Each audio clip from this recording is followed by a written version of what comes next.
Yo, what's going on, snipers, and welcome back to our Winnipeg Jets franchise mode here in NHL 24. So in last episode, we took on the Arizona Coyotes in the first round, and as you can see, we lost because they eventually went on to win the Stanley Cup in 6 games. And yeah, it was a really tough first round for us. We just could not find that consistency that we needed offensively, and our goaltending really wasn't. It was actually pretty good if I remember right. Let me actually go back and take a look at if I remember right. Yeah, see, like, first game of the series, we won 7-3, so it looked like we were going to be back to our regular selves in the playoffs, playing great. However, the next game we get shut out 3-0, so it's like all of a sudden 7-0 goals, so it's like, that's not great.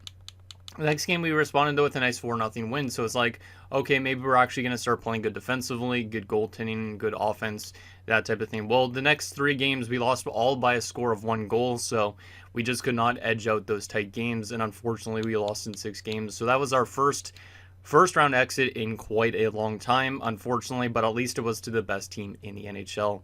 Also, at least it was to a team that had actually a really good roster on paper, so it kind of made sense that they beat us because we have been dropping off over the last few years, but still, really definitely sucked to lose in the first round considering how good of a team this team was when it was at its peak, winning so many Stanley Cups. But we're almost kind of going back to those ages where I think this team is going to start taking a little bit of a step back, but at least we have some good pieces that should help this team get out of the gutter, so to speak, with those first round exits. But you can see the lack of goal scoring was probably the main problem because our leading goal scorer had 2 goals.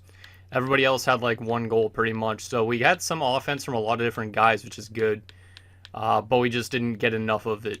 And then our goaltenders were actually really good. Say, like LeBlanc, who we brought in, had a .925 save percentage through 4 games. Bergfist was also really good with a .926 save percentage, and they both even combined for a shutout in 1 game. So our goaltending was fine. It was just finding that offense. We could not find it consistently, and I'm hoping that obviously we could find a way to do that better next season. But anyways, let's get in your guys' comments now and see what you guys have to say about last episode, and then we will get into the draft and resign stage. So the first comment is from Michael Dose, who says the chemistry number on the first and second lines need to improve. People in Salt Lake City are cheering, though, as their Utah hockey club moves on. Goddard needs to be traded to free up that cap space, too. And yeah, I guess technically they would, at this point in time, they'd be the Utah hockey club, but technically in this universe, that transaction never happened, so I guess they'll technically stay in Arizona for a while longer. But what he's saying about moving Goddard makes a lot of sense. I was thinking about trading Goddard as well because Goddard really hasn't found himself in the playoffs the last few years. He's a great offensive defenseman during a regular season, but his last 2 playoffs have been very not great. So this is probably the best time to deal Jordan Goddard. He's going to have 1 year left, and we also do need to free up some cap space, which he's currently making $7.25 million. He's been a really good regular season guy, like 216 points in 385 career games as a defenseman is really, really good. However, you go to his playoff numbers, he obviously during our cup wins, he really good stats, but the last 2 years, he's got 5 points through his last 22 playoff games, which is not an offensive defenseman by any stretch, and he's also been a -7, so either he's just in a bad slump or he's just completely fallen off in terms of the postseason. So likely we're going to try and flip him away, probably maybe for another defenseman. We could always try and do that, but somebody that's obviously making a cheaper contract. Or maybe we just trade him away for a pick and then we could sign somebody else in the offseason instead that replaces him. But I think what our team needs is maybe a 2-way defenseman because obviously Vandermeer's our top offensive defenseman.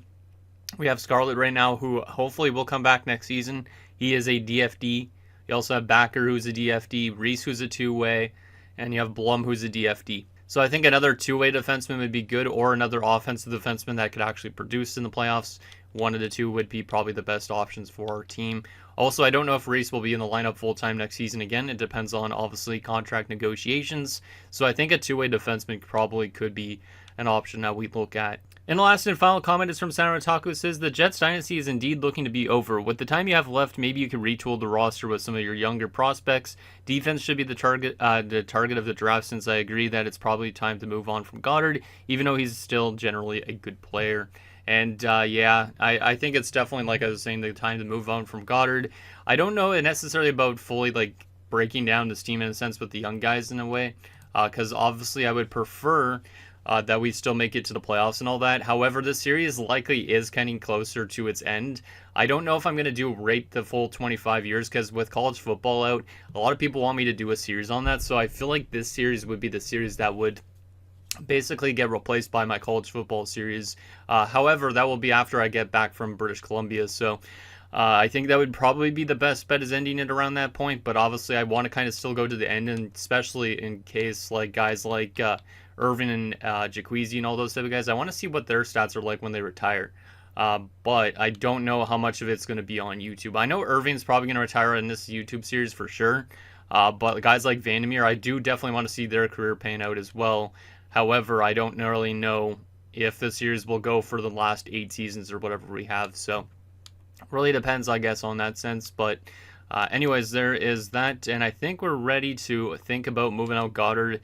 The question is, what is his trade value looking like and all that? Because I honestly have no idea how much value he has.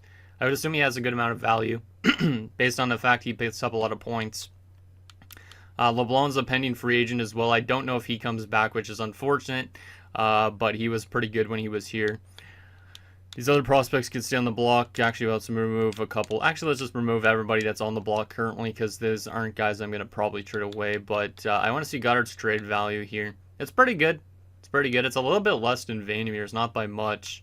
But Goddard's on a 7.25 contract. Vandermeer's contract kicks in next season, had 8-year extension. So this is probably the best time to move out from Goddard. The question is, what do we have other than Goddard in terms of defense next season?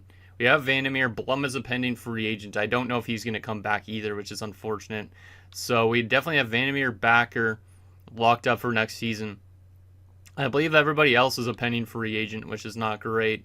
There is DePenta as an OFD in the system, but I don't think he's going to be making a jump. He might make the jump. Does have great passing and some solid offense awareness. He might actually be a good replacement for Goddard, potentially, if he jumps up to like a 79 next season.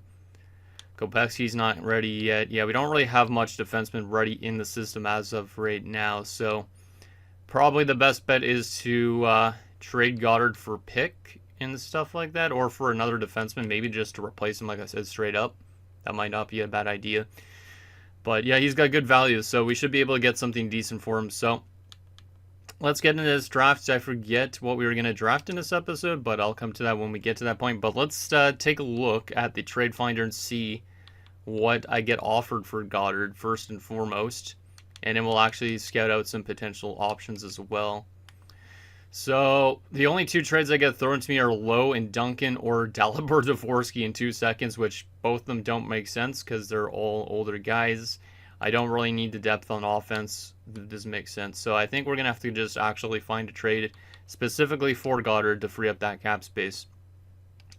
Kind of sucks that we have to get into this situation on trading away guys to free up cap space, but it is what it is.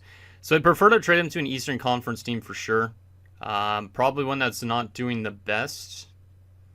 Somebody like Colorado. I don't remember how good they are, if they've made the playoffs recently again. If I traded them to Colorado, do they have their future first? So yes, they do. The value is pretty same, actually. We actually might be able to get a future first-round pick from Colorado straight up, but that's in our division. So I probably want to go to an Eastern Conference team. What Eastern Conference team do I want to trade them to? Let's see. Maybe New Jersey. New Jersey has a ton of cap space, so let's see. Next year's first round pick. Yeah, pretty similar value. Honestly, I think I could get a first for him. I might have to add another pick to this, but Jordan Goddard to New Jersey for a 2041 first round pick. Let's see if that goes through on its own. If it doesn't, like I said, I could literally add like a 7th round pick, and we should be able to get ourselves a first rounder. And that's rejected. The value is too far off, but to me it looks pretty close. So I think I might be able to swing a deal here. We do have 3 first-round picks this year. I forgot about that as well. We have 3 second-rounders. What if I threw in a 6th-round pick for this year? Value is just a bit low. Okay, what if I change that 6 to a 5th? I'm okay with giving up some picks. Just a bit low again for you. What if I gave you a 4th? I'm okay with giving up a 4th-rounder. Sweden the value just a touch. Okay, so what if I did a 4th and a 6th round pick? So you get 2 late picks of mine that I don't need for that first rounder as well. There you go. So Jordan Goddard has been dealt to the Devils. We get a future first round pick. I think that's a great deal for us. Obviously, that pick could be a lottery pick at some point. And then we also have all these other picks that we could try and move up if we really want to. Is there a defenseman that's interesting that's supposed to go early in the draft that would make sense? Let's see what we got here. It's mostly forwards early on. The best defenseman's only a top 4, so it's probably not worth moving up to get a defenseman like Kravchenko, even though he looks pretty solid. Yeah, it probably doesn't make much sense. Oh, there's the first overall pick already. Loins going first overall to Buffalo. Cameron Loins, 84 overall meme elite. Looks pretty good. Really good shooting categories.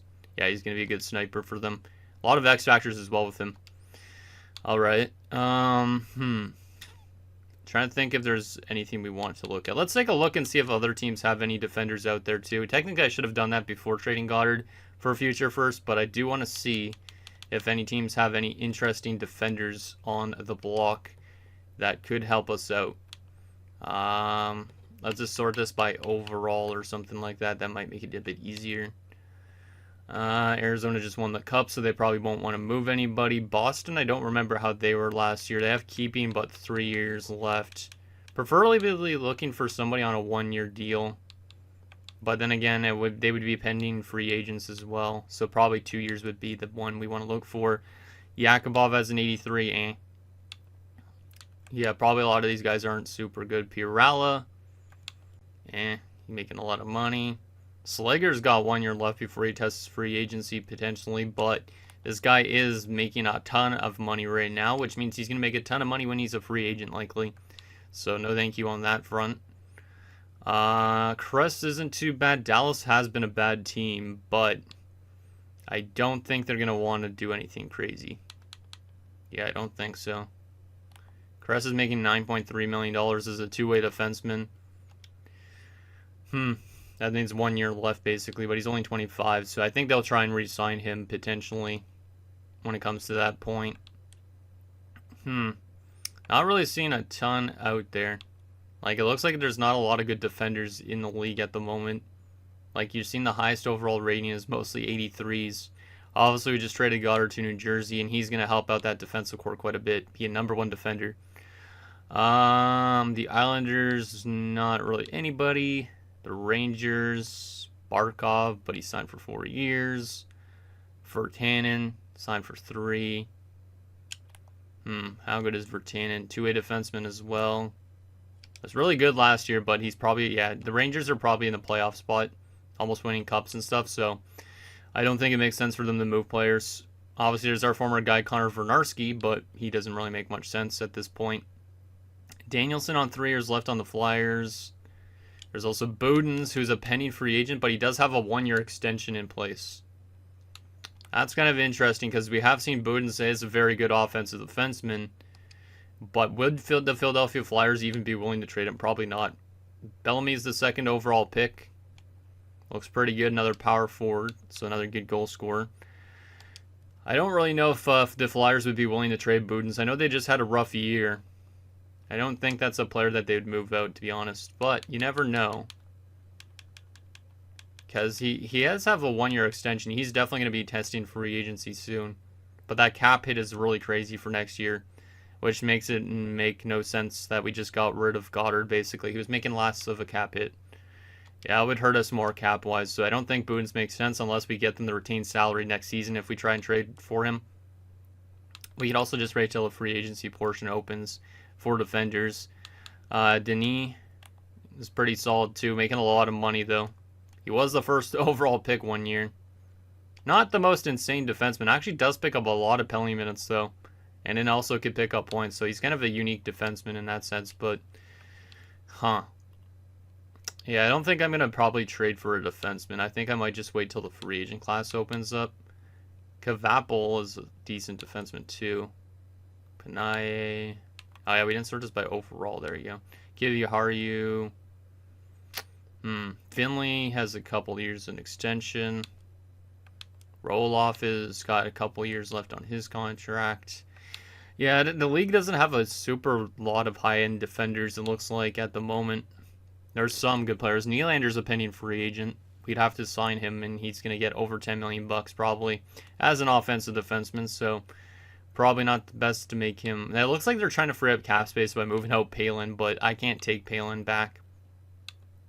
So, yeah, I think we're going to wait till free agency to bring ourselves in a replacement for Goddard. So, anyways, there is that. Let's simulate through these next few picks and then take a look at what we could get at number 10. We do have 3 first-rounders, so we're probably going to get some okay prospects. There's Trainer going 3rd overall. Pretty stacked top 3 of the draft in terms of overall rating. Like in some drafts, you see guys like Trainer going 1st overall, so that top 3 is pretty nice. Tampa Bay at 4 is an 81 overall in Acker.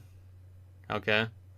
So yeah, the as I was saying in the last episode, the Atlantic Division is getting a lot of good young players into it with all those guys. So we'll be interesting to see how the Atlantic Division stacks up in these next few seasons. And finally, Chicago at 5 is going to take Yandel, who's an 80 overall. Yeah, that's a really good top 5. All right, similar to our pick at number 10. Oh, man, Perot literally just went off the board. I should have probably tried to move up for this guy. 80 overall top 6 forward.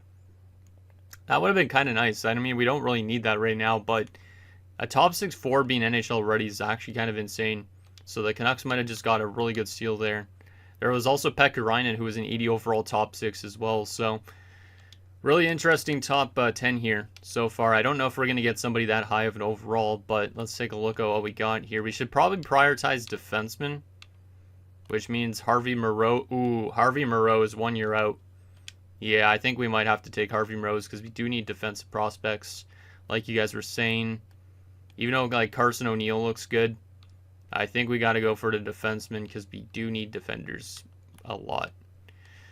Lupul's 3 years out, so he's probably a basic top 4 defenseman. Yeah, I think we got our idea of what we're going to go with here, and that's going to be Mr. Harvey Moreau's. Does he have a guaranteed X factor? No, but he could have wheels. He's probably a 2-way defenseman based on his size, my guess. And he looks like he could be very good offensively. So Harvey Moreau is going to join the Winnipeg Jets. 76 overall. That's a pretty good starting point for Harvey Moreau. List already is a depth defenseman. Does have in reverse, so that's also pretty nice. Here's his attributes. Really good shot power. Not the best accuracy yet, but he looks pretty decent as a 2-way. I just hope that he actually develops. And obviously he's going to be back in junior for another year because he's not going to be NHL ready yet. But once he's like a 79, 80 overall, he's going to be probably jumping into our top 4 or top 6 defensive pairings. So I don't mind that quite a bit. We could also trade Moreau if we really want to at some point to basically get an actual defenseman. But if we want to just let him develop, obviously that's not a bad plan either. All right, our next pick is at number 18. Is there anybody worth moving up for? Probably not. Other than that top 6 forward, maybe. I didn't want to go offer trade. I wanted to take a look at the draft class again. Just got to make sure we do our due diligence here. So is Ruchin, that was interesting to me. He's 1 year out. That's pretty good. And there's Carson O'Neill, who's also probably 1 year out. Huh. At 15. Let's see. Carson O'Neill at 15. No team's willing to move their picks, which means it's going to be only harder. So I think we're going to have to just keep with our picks, basically. So let's see what ends up going before our selection here. Lupul is a top 4, as we expected. Fistrick. All right, so some okay players. Ruchin was a 73 top 6. Yeah, some of these guys are probably going to develop into being decent players, but nothing insane. So what is our next selection going to be? No defenseman is next until Morrow. Barry Morrow, but he's just a generic top 4, I think. Harding's one of the ones that the scout recommends us, but he doesn't really look that good, to be honest. Trying to look at these attributes here. Frederick Ekman Larson looks pretty solid. Ooh, okay, we found our guy. Warren Vernarski. So another Vernarski will be joining the team, because this guy looks like he's going to be really good. Like, he's listed as NHL ready as well. So Warren Vernarski, we could say the distant cousin of our former Vernarski or something. I honestly don't know. He's going to be joining the team because he's NHL ready as a center, and that could give us a 4th-line center option, which we were before using a left winger as a center. So let's see how good Vernarski is. 80 overall. Holy crap. Okay, well, that's probably one of my best steals of all time in terms of overall rating. Jeez, Warren Vernarski, look at that stat line.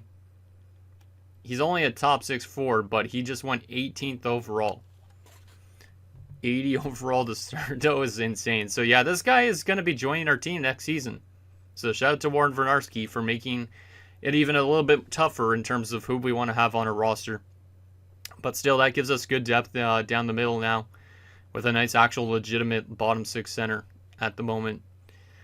Wow. So that guy was literally as good as those guys that were going in the top 10. That's insane. I don't know how he fell to 18th, but I will definitely take that. That's really nice. And that was with our pick from Toronto too, I think. So that wasn't even our own selection, if I'm not mistaken. And our last pick of the first round, we also do have some second rounders and such like that. Winterberg. I know I need defensemen now, so we should probably prioritize somebody like Prohorkin or Smith Pelly. Prohorkin doesn't look good. He looks like a meme top 6 maybe. Kyler Smith Pelly looks actually not too bad. Is guaranteed to be 3 years out. Let's take a chance on Kyler Smith Pelly. Hopefully he's a medium 4. Yes, he is. Okay, medium 4 offensive defenseman, 66 overall. That's nice. That's kind of what we need to replace Goddard at some point. So Kyler Smith Pelly is on board as well. I think this has been a pretty good draft for us so far in the first round. The question is, do I really want to hold on to my second rounders and stuff? Because honestly, I don't know if the second round's going to be worth having 3 second round picks in. That third and fifth, I honestly don't really need at this point either. And we'll take a look and see what's available, I guess, at that point. But I honestly might think about trading the other picks as well. Let's see. So, second round. Anything worth taking? Rudy Carson. Might be a low late. There's a chance that he'd be decent. Low top 6. He could also be a low 6. There's also this guy, Quinton Sharp, we were looking at, who's probably almost a low lead. So, and there's also this gem who's a low 6. Quinton Sharp could be a low 6 as well, which is a bit of a risk. If I took Carson now, would I have a pick before Sharp is supposed to go? I feel like I wouldn't, but I don't know for sure. So let's take a chance on the guy that's supposed to go first in Rudy Carson. So welcome aboard to Rudy Carson. Medium 9. At least he's got a good starting overall, but damn, that sucks. Especially considering a low elite defenseman just went before our selection. But Rudy Carson looks like he could be a decent AHLer, so that's nice. But Patrick Reddy would have been a really good pick that the Oilers just got. Damn. Okay. Let's eliminate to our next pick and see if Sharp is still on the board. I hope that he is. I think he just went off the board, right? Yeah, he did. Damn it, man. Was Sharp a low elite, though? Watch, he's going to be. No, he's a low 6. Okay. So we dodged a little bit of a bullet at least, because I'd rather a medium 9 than a low 6 at some stages. But he is a good goal scorer, looks like, too. Alright, so our next selection here, is there anything worth taking? Low 4 DFD. Ned Tyrell, probably not. There's a goalie. He's probably just a fringe starter, though. Adamski. That might be a medium 6 and Jeffrey on. Yeah, Bernard Jeffrey on might honestly be not bad. But we're at the stage where this draft class is just not looking great. Salonin's listed as a gem, but he's 5 years out. Makes me think he's going to be a lowly, but I honestly have no friggin' idea at this point. Crowder. Yeah, the rest of his draft class is not really looking too good. There is some of these other guys that we pinned, I guess, last episode that are gems as well. There's no guaranteed low elites anymore. Keaton Klimchuk looks okay. Keaton Klimchuk, I guess, might be the play here. Let's go with Keaton Klimchuk. I honestly might trade the rest of my picks, though. Low 6. There's Keaton Klimchuk. Pretty much just what was going before his selection. He still could be a good AHLer, but I think I'm going to try and trade away the rest of his selections here in this draft. It just definitely dropped off in quality quite a bit, so a second, a third, and a fifth. What could I get for those? No open trades found. What if I just go with that? Nothing found. So I'm going to have to actually propose a trade to somebody to take those picks off my hands. Just don't really need them at this stage. Might as well recoup something for next year, which could be a better draft. So we'll add those. Who's interested in all 3 of these picks? That is not a team that I really want to deal with. Chicago's in our division, so I don't know about that. Columbus. let's see. Would you give me a second round pick for next year? Maybe that could work. Let's see. Okay, perfect. So we just gave him a bunch of picks for a free second rounder for next year. I'm okay with that. All right, so that is our draft. We did trade away Goddard, which frees up some cap space. We drafted some great players, especially that 80 overall top 6 I'm excited about. But we get Moroz, Vernarski, Smith-Pelly, which I think are great all selections. The other two selections, not so much, but I think we definitely addressed some of our needs a little bit with Moroz and Smith-Pelly. And also, like I said, we got ourselves a nice new bottom 6 center for next season, which is pretty exciting. Okay, scouts, we got to bring back a ton of scouts this offseason, so we'll do that here. I'm excited to see what our team's looking like potentially for next season, but obviously we're going to have to make some tough decisions in this re-sign stage as well. Like I said, Blum, I don't know if I could afford to bring him back, even though he just played one season with us. So we'll see if we're able to afford him for a year, but he wants probably a multi-year deal, which is something that I can't really afford to do until we have like Aiden Irving retire, so...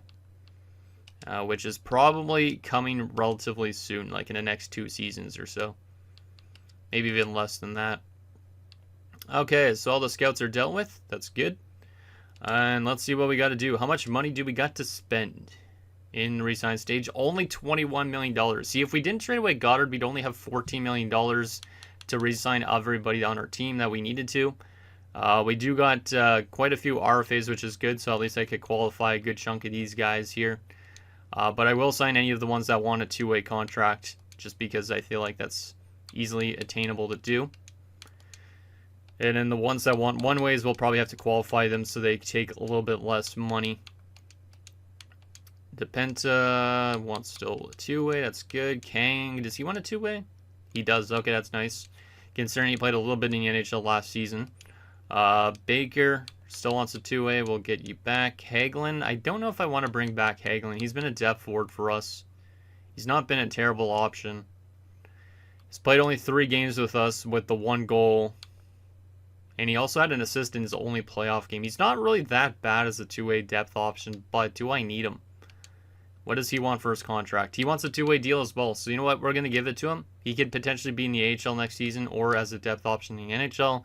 And then these 2 guys are definitely NHL bound next year. Kavasari really doesn't want that much. But I don't know if I really want to give him a multi-year deal yet. Yeah, I think I'll qualify him for now as well, since I have the leeway a little bit with the contract.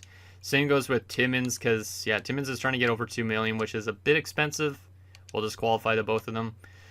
And no RFA goalies. Unsigned-wise, we are definitely signing Vernarski already. Like, he could play in the AHL even if I really wanted to, but I think he's going to be our 4th-line center next year. So, Vernarski's going to get his ELC. Everybody else is not going to get a contract yet, though. Yeah, we're going to have to wait on a lot of those guys. In terms of our UFAs, this is where it's going to be interesting. So we do have Bohms, who's going to be also jumping to the NHL next season. So he's going to get his ELC. Then we have a lot of random decisions here. So Bohinski's definitely gone. I don't even need to look at him, really. I know he's gone. Phillips should come in for the AHL just to help out with the depth a little bit. And I think Rene LeBlanc's probably got to go, but I will come back to that in a little bit. In terms of other guys to sign, Heinenen's not really developing, to be honest. He is a low elite, but I don't feel like it's worth it to sign him. Because his 62 at 21 is quite low. He could all of a sudden get a ton of growth, though, which is the risky thing. I do definitely want to sign Quinn to his ELC. Darmour, even though he's technically a 69 at 21, which is solid, I am going to let him go because he has no potential. Leclerc's going to get his ELC for sure. Biron and Reese and such like that. Do I need Vincent Biron back?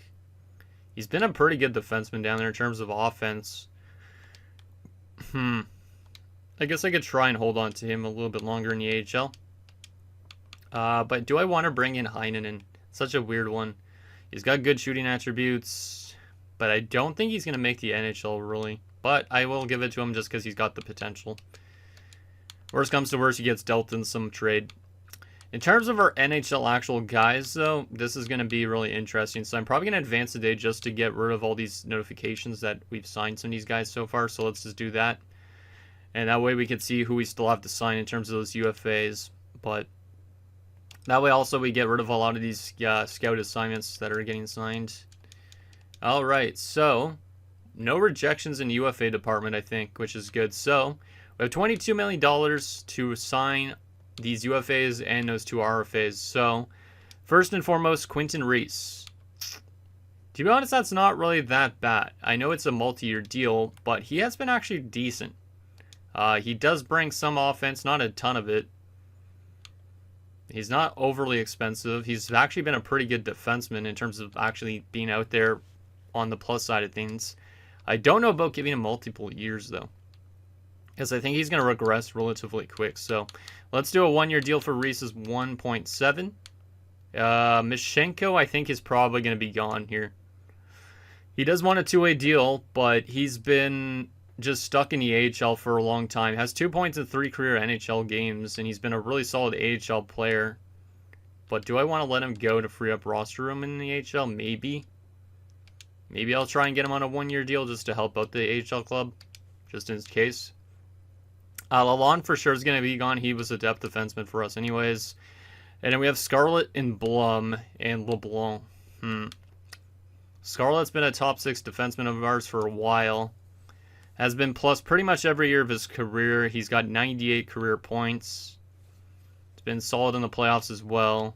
How much is he trying to get? 3 by 3.75. That's quite expensive for a guy that's only at 79.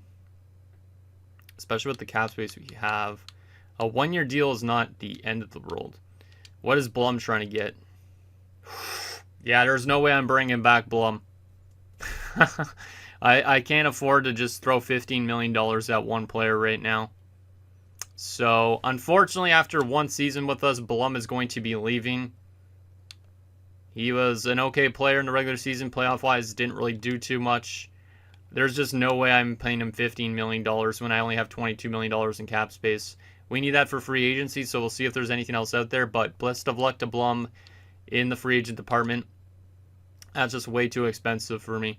Which makes me think Scarlett will definitely come back because we just need still a DFD, and he's much, much cheaper. If he wants to come back, that is. And then Rene LeBlanc, I think, is going to be gone because if we look at our goalie situation next season, Kalinin was listed as a backup, I believe, right? Yeah, he is. So Bergqvist and Kalinin would be the NHL goalies, and then we'd have Phillips and somebody else in the AHL. Even though Rene LeBlanc's been a good goalie in his short span here since we acquired him from Buffalo, I think he's got to go. Only played 18 regular season games, but was a brick, was great in the playoffs as well. I just don't think there's a way I would bring him back. Yeah, he's trying to get almost $7 million now because he played so good with us. So unfortunately, Rene LeBlanc, you also got to test the free agent market. Hopefully you actually play good on another team as well. Bergqvist actually lost morale because of that, so that's kind of interesting. So I guess they had a good little relationship, those two goaltenders, kind of like a Swayman and Ullmark situation in Boston. That's kind of neat. But let's advance a day and see if we get those other UFAs. And if we do, we'll be able to advance to free agency already. A lot of our scouts are accepting, which is good. We did get a rejection from Jimmy Scarlett, probably because he wants a little bit of solidity to his contract. So let me just give you the 1 year still and up it a little bit more. I'm okay with giving you 3.85 now because we actually have the cap space. It was more so if Blum was going to get paid, if we would be able to actually afford bringing him back. Oh, Scarlett's accepted already. A little bit of a boost in money. He is accepted 1 year deal. Nice. $18.99 million. We do still got to sign these two guys, but they're going to be under $2 million each, which is nice. So hypothetically, I think we'll have like $15-16 million to spend in free agency this year, which is pretty good. So it was definitely a good idea to get rid of Goddard when we did, because they're also going to be down to like half that much.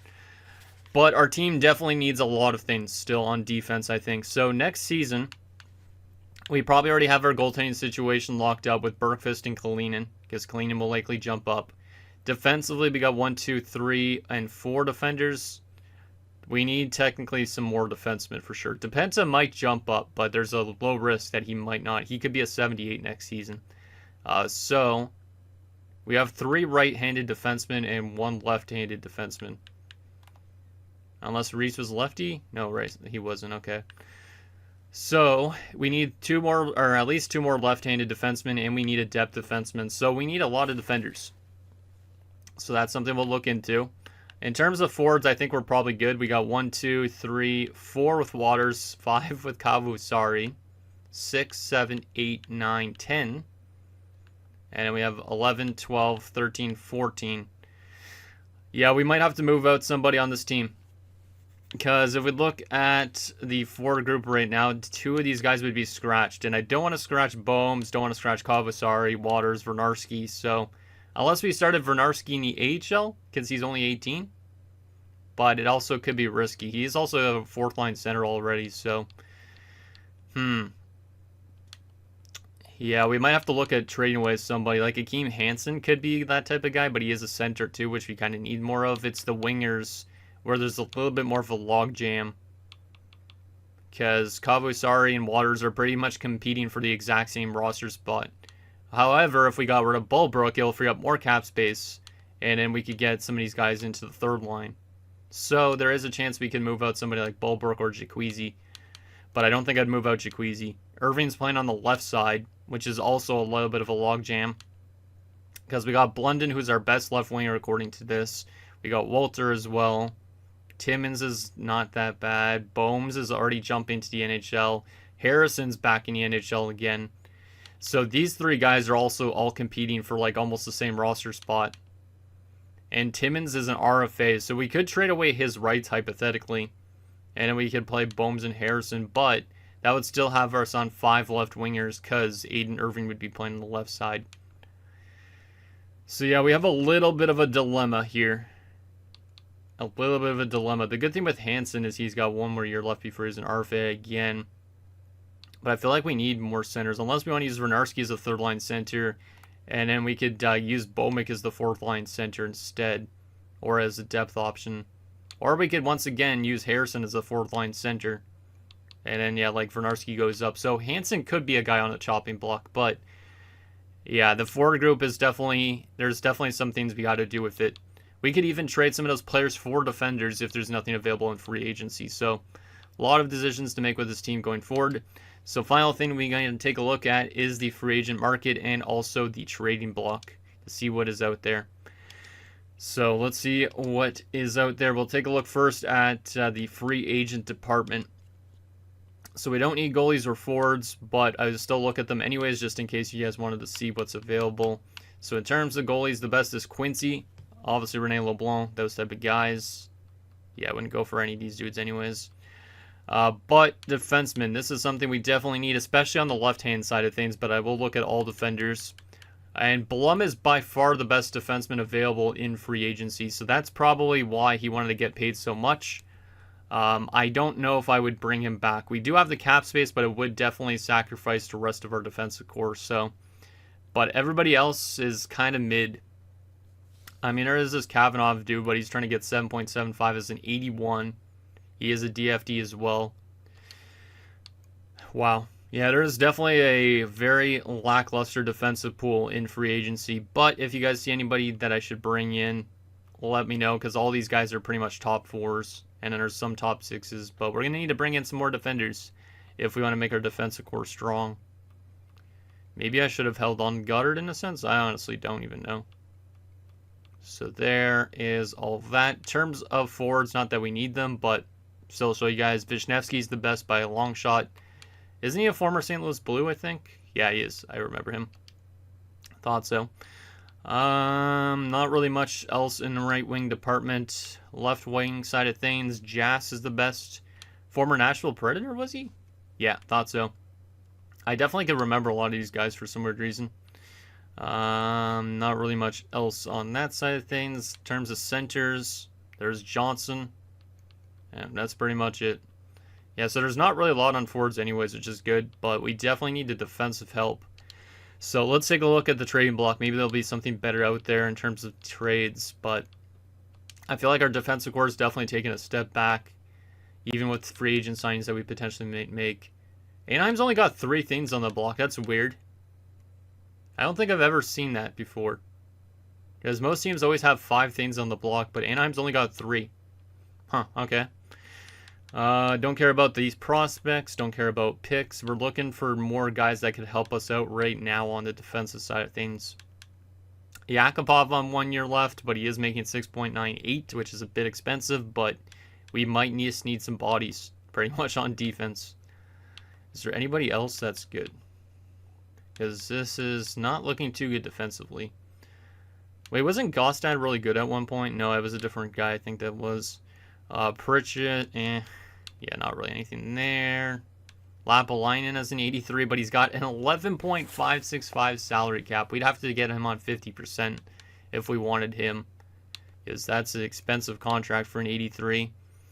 Anything else, though, defensively?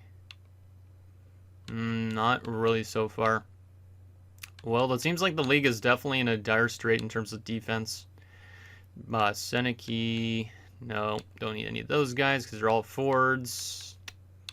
Yeah, there's definitely a lack of defenders out there. Philadelphia's only got 2 things on the block. Yeah, I don't think I've ever seen teams having less than 5 things on the block before. But that could be just me. Same with San Jose. Emmerich is on the block in Seattle. 3 years left at 5.8, but he's an 80 overall. Can score 14 goals. That's actually not too bad, but he's only played a couple of years with them. I don't know. I don't know if that salary cap's worth it. I also do have Paulson on the block. Paulson was really good defensively the last few years. He is 32 years old, though, already at this point, but he is a pending free agent. So Paulson's kind of intriguing a bit. His cap hit's a little high. St. Louis has Nick Keaton on the block as an OFD, but he is signed for 4 years. Doesn't pick up, looks like, the most offense in the world. Did only just play 1 year in St. Louis after a lot of time in San Jose. Louis Varar, former defenseman, is also another guy that's a penny free agent. Yeah, I'm not really seeing a ton on the block either defensively. So we might have to make our noise in the free agent department. There's Dennis Palin, but $13 million bucks. Even on 50% retained, he'd be expensive. Pekka Ryan is a forward. Washington has nothing. Yeah, it looks like we might have to make some tough decisions in terms of what we want to do. Because those free agent defenders really don't look the most enticing. But we might have to go for them because there's not a lot on the block. Because after Blum, we'd probably look towards guys on maybe cheaper offers. But there's 79 overall kind of guys. Like Gannon really isn't that insane. Yeah, we might have to actually spend a good chunk of money to get these type of defenders in. That it might use a lot of our cap space available just on defenders. So we hypothetically might have to trade some people in the forward group if we really want to. Yeah, this is a weird situation. Very, very weird. I think that's all I wanted to take a look at. Let me actually take a look at the morale update again on this team. See if anybody's low morale still. Bowman is, but he's a depth option. Same with Hagelin. Scarlett a little bit lower, but that's okay. Ekholm, Backer, Hagelin are leaders. Presents are Harrison and Baker. Anybody in the AHL that could come up next year? Maybe Kang, but he's also kind of a guy that's another guy that's on a logjam on offense. I feel like Depenta will make the jump potentially up to 79, 78, but that's a lot to bank on. So that's why I'm saying we need to probably bring in some defenders. But anyways, guys, that's going to do it for this episode of our Winnipeg Jets franchise mode. So in next episode, we will take it to free agency. We might make some trades as well to kind of clear up our forward group a little bit and also address our defensive needs. But this team's definitely, I think it's starting to fall off, which is kind of good considering we've won so many Stanley Cups. But obviously, it's also near the end of Aiden Irving's career. So it would be kind of nice to obviously keep making the playoffs until he decides to call it quits. So anything down below, and I'll see you guys next time.